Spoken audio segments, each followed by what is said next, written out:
Баршаңызға қайырлы күн. Бүгін сіздерге глютенсіз нан пісіруді көрсететін боламын. Алдымен каналыма жазылып, лайк басуды ұмытпаңыздар. Видеоны соңына дейін көріңіздер. Ыдысымызға айранды құямыз.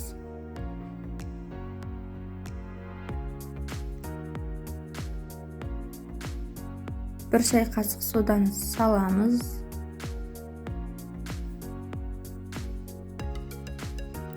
Жұмыртқамызды салып, жақсылап араластырамыз.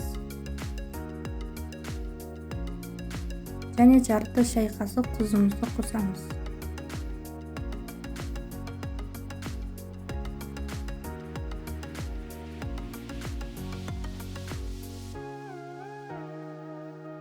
Дайындап алған күріш мен жүгері ұнымызды екіге бөліп саламыз.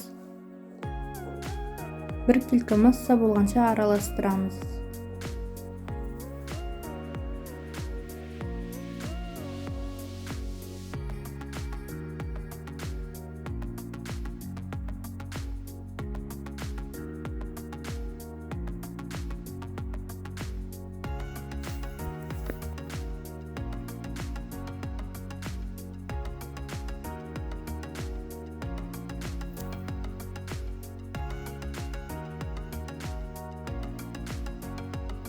Ыдысымыздың ішінгі қимайымен майлап аламыз және дайын болған массамызды үстіне құямыз.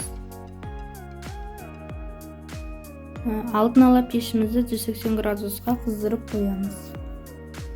Және нанымызды 40 минут пісіріп аламыз.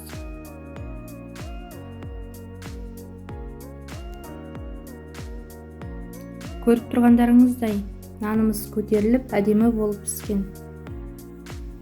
Енді үстіне өздеріңіздің қалауыңызша дәндер сепсеңіздер болады.